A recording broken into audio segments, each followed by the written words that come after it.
Tying up a well-known streamer pattern today. This is called the Thunder Creek. Specifically, this is an emerald shiner. Thunder Creek fly. A gentleman by the name of Keith Fulsher developed these flies way back in the 60s. His first book on tying and fishing Thunder Creek streamers came out. Now in 2005, he did an updated version of that book, which you can still get, and there will be a link down in the description to it. And if you're interested in these flies and you like to swing streamers for trout, for bass, even saltwater species, these are a lot of fun to tie and very, very productive.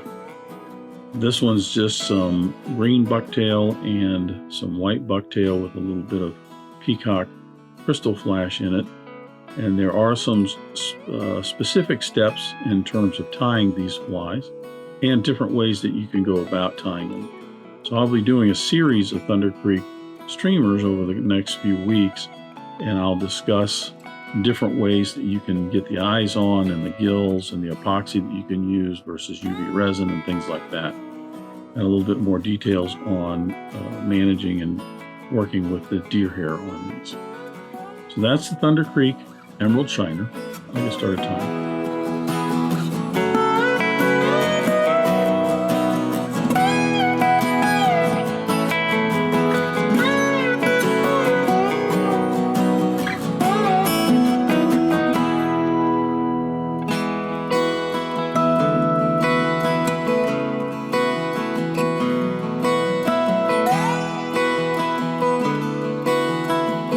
I'm going to start this Thunder Creek Emerald Shiner with my hook on the vise. This is a Mustad R75S, which is a straight-eyed streamer hook. It's a 5X long streamer hook, which is what you want. Keith Fulsher likes to use anywhere from a 4 to a 6X long streamer hook for these. I'm going to attach my thread. For thread, I'm using a Danville 70 Denier 6/0 in white. A little bit of wax on my thread. Everything pretty much is tied up right in the head space, which is about just 1/3 down the shank here. I'm going to attach my thread behind the eye. I'm going to advance my thread down just a little bit here because I'm going to tie the Flashabou in as I'm heading down to the end of the head space. For Flashabou on the Emerald Shiner, it is a Peacock Krystal flash. I've got some Peacock flash accent here. All you really need is just probably about 3 strands. I'm going to double these over. You don't want to make it too flashy.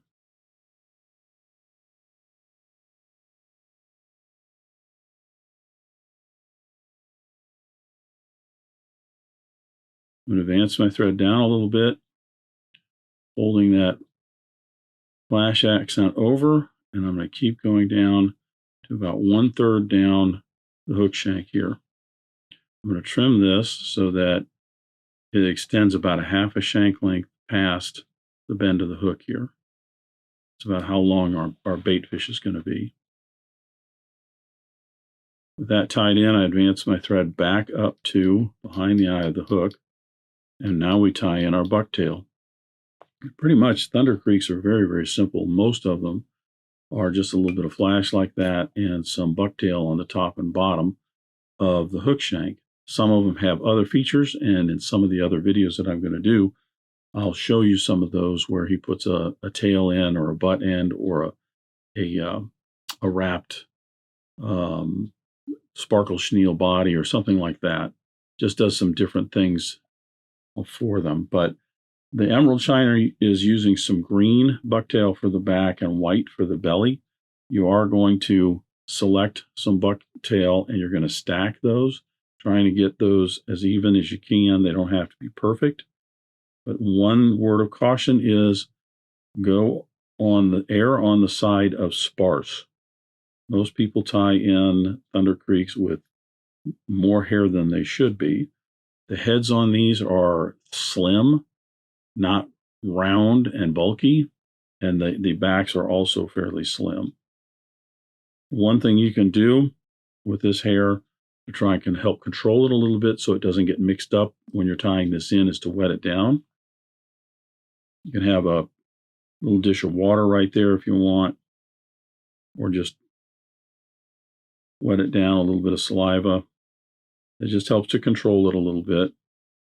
We're going to tie this in, and we want it when we fold it back to be 1.5 times the shank. So we're going to hold the tips up here, right behind the eye. Right there is about our tie-in spot. That way when we fold this back, it'll be just about as long as that Krystal flash. I'm going to wrap this in almost all the way down to where I stopped. I want to make certain that that bucktail gets wrapped in on the upper side of the hook shank. A little bit more wax on my thread. Advance my thread back up where I tied that in right behind the eye of the hook. Again, you can keep that moist and that will help to keep that controlled. Now I've got some white that I've taken and stacked already. The nice thing is I don't have to worry about measuring this really, because I'm going to tie this in at no longer than the green, but actually most of them, the bellies are just a little bit shorter than the hair on the back. So we tie that in right on the bottom, advance our thread down. Again, you can wet this down. That's going to help keep it under control a little bit, keep these two clumps separated and easier to manage. I'm going to advance down to where I stopped with the green, and I'm going to cut the excess off of the white.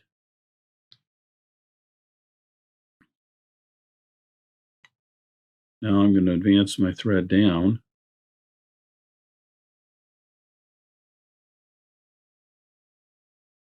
I like to try and make certain that I'm collecting these down to the hook shank, right down to where the end of the head is going to be. First thing we're going to do is we're going to fold over the green. Here again, keeping those moist so that they stay separated is an advantage because I'm not grabbing any of the white. I want to I like to stroke the hairs a little bit like this because I want to get them all under the same tension so that when I tie this in, they're all laying flat. They're not, none of them are loose and bulging up in here. Before I get too many wraps in, I'm going to push down just a little bit on that. I want to try and get it to go around the sides a little bit. Now I'll do the same with the white belly.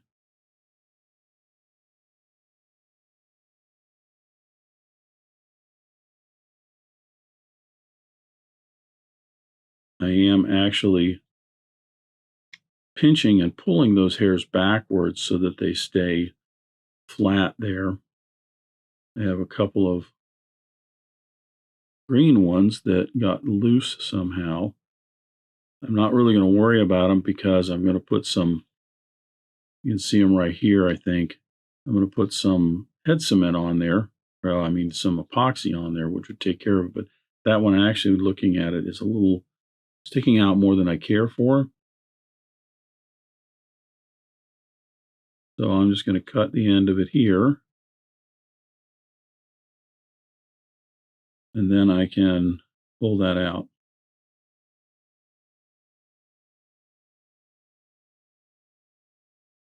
So my white, I forgot to push down on the white, so I'm going to unwrap this a little bit.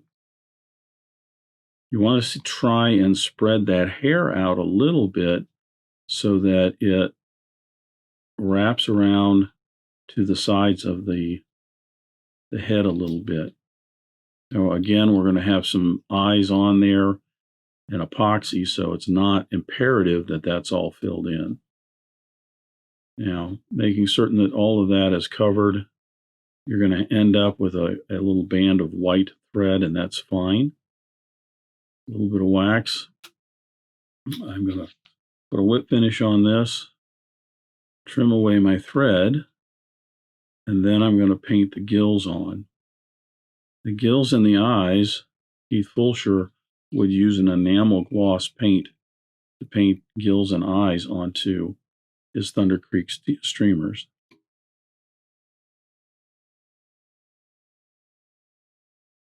Put just a little head cement on that. Anyway, he would use the enamel paint to paint those on, and I'm going to do that in some later videos. Right now, I'm going to use a red lacquer for the gills down below here, and then we're going to put some stick-on eyes. I've got, for this hook, the size 6 R75S hook. I got some 1/8 flat stick-on eyes I'm going to use. And this is just to show you the technique. You're going to put the lacquer on here for the gills. That's going to dry. Then you're going to put a coat of epoxy around the head, and that is going to seal that in, but it's also going to lay a foundation for painting the eyes on, or in this case, sticking them on.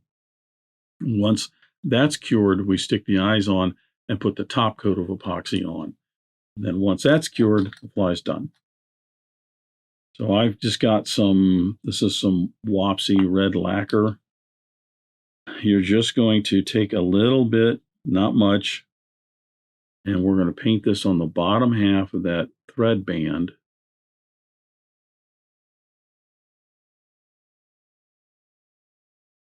For a fishing fly, I don't think it's super critical if you get a little on the bucktail here. Like I just got a little bit right there on the bucktail.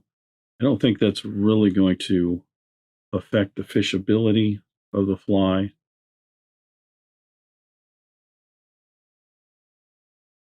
I think if you're going to be presenting these or something like that for somebody, something special, just want to take care that you're just getting that lacquer right on the thread bands on the bottom half there.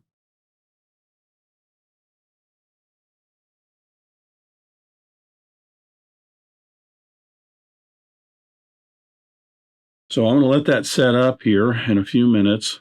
We'll get our first coat of epoxy on our Thunder Creek Emerald Shiner.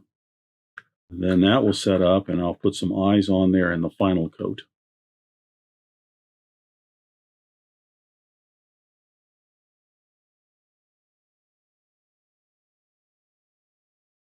So the lacquer on our Emerald Shiner is pretty much dry.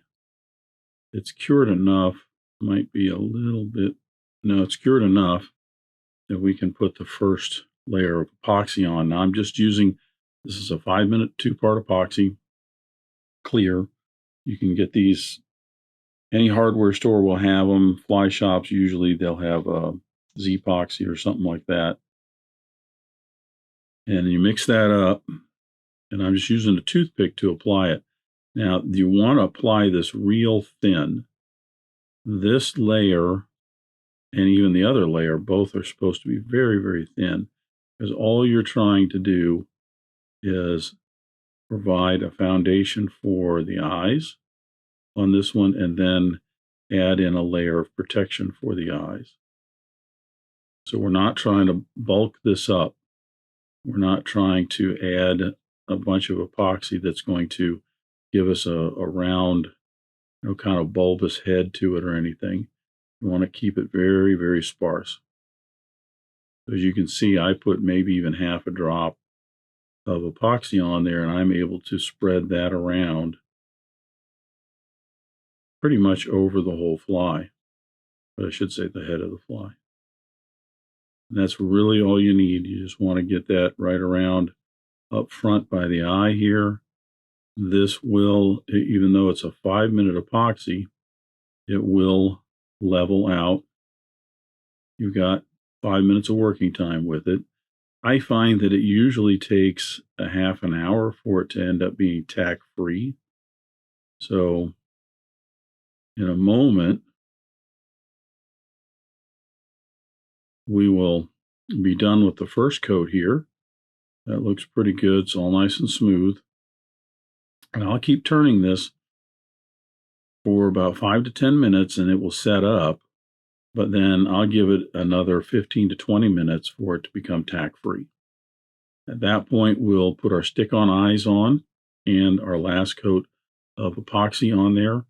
If you're going to be painting these, and as I said in future videos, Thunder Creek videos that I do, I'm going to actually show you how it's painted. But what I would do is I would put this first layer of epoxy on here and just on those threads. That way, when you're painting the eyes on, you can paint the gill flash on at the same time.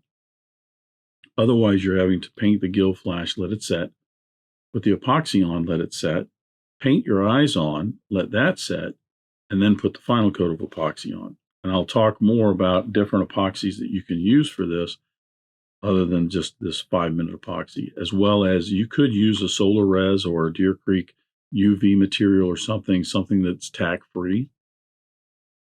But that's our first coat of epoxy.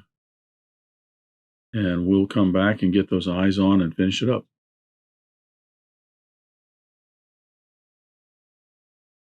So our coat of epoxy has pretty much cured.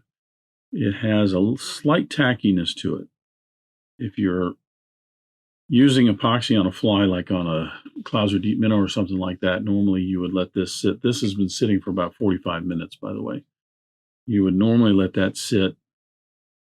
It's solid, so it doesn't droop, but it's going to stay tacky for at least 5 or 6 hours. I generally would even let that sit overnight, and then it's usually not tacky anymore. But for the purposes of what we're doing, you still kind of want it just a little bit tacky, because the second layer of epoxy that goes on it will be able to adhere to the first layer a lot better if there's still just a slight tack to it. So I'm going to take my eyes. These are just a 1/8 inch flat stick-on eyes. I'm going to take these and put these on the side here. If you've never dealt with stick-on eyes before, there's a trick to these in regards to getting them off of the paper and putting them onto the fly. This is the one downside to the stick-on eyes. They don't wrap around that head that well. But that's okay, because the epoxy coating that we put on there will fill it in. You'll see when we paint them on, they actually kind of contour, or conform, I should say, to the side of the head a little bit better.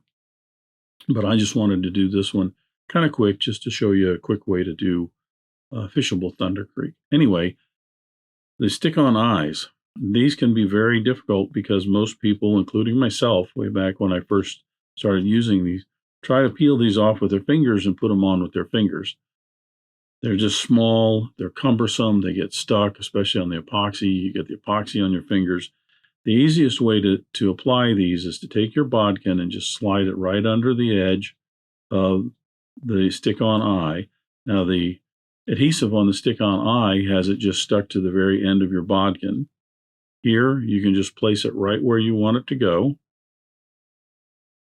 Press on it slightly and just slide your bodkin out from underneath it. Press that in just gently, and our eyes are complete. So if you were going to paint these, you would have to wait for all of that epoxy to cure to the point where it's not tacky. So I've got a little bit more epoxy mixed up here. Again, I'm taking barely a half a drop or so, and just going to put that on here, and I'm going to spread that around just like I did before.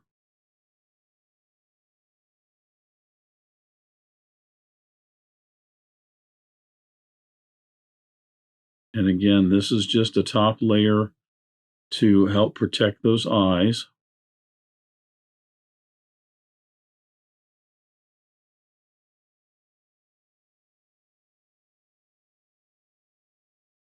The 5-minute epoxy tends to be a little bit thicker. If you use a 30-minute epoxy or even a 10-hour epoxy, a rod wrapping type epoxy, it tends to be thinner. Nice thing about it is it goes on just a little bit thinner. It doesn't build up as much, but you have to have a turner. You have to have some sort of implement to keep the fly turning in order to keep the epoxy from drooping as it's curing. Again, for the purposes of the video, the 5-minute epoxy works just fine.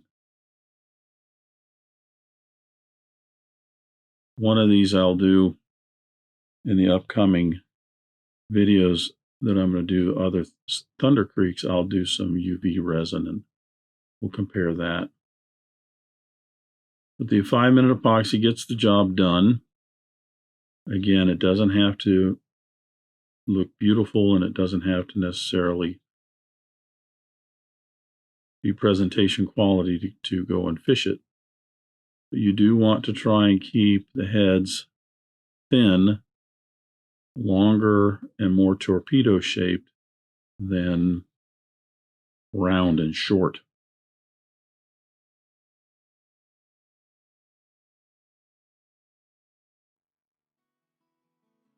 Just making certain I've got some epoxy over the eyes here. That's just to help protect it when fish are biting at it, when it is bumping around at things in the water. You can see some of these bumps that I'm making here. The epoxy still will level itself out, and that's what we're looking for. Also, a 30-minute and or rod wrapping epoxy, because it is a little bit thinner, has less bubbles in it when it cures. So that is the second coat of epoxy on our Thunder Creek Emerald Shiner. If you've ever thought about tying any of these Thunder Creeks, this is a great one to start out with. Emerald Shiners are a prevalent bait fish. You can also make up your own if you want. And if you look in the book, Keith Fulsher's book, there's just tons of different common bait fish for warm water and cold water species, and even saltwater species that he's come up with that are just fantastic flies. So there is a Thunder Creek Emerald Shiner. Thanks for watching today. Thank you for joining me at the Vise today. I hope you learned a new pattern, at least a tip or trick here and there. If you'd like to help Dress Irons, you can like, comment, share, subscribe, all those wonderful things for the video. You can also head out to dressedirons.com where you can buy flies, tools, stickers, and merch, or you can join a growing community over on Locals at the Dressed Irons Fly Tying Guild. You can also donate to Dressed Irons if you want through the link at the bottom of the description. I thank everybody for their ongoing support, as it really does help the creation of these videos. And what's important is to remember, only fly tying. If you're not having fun, you're doing it wrong.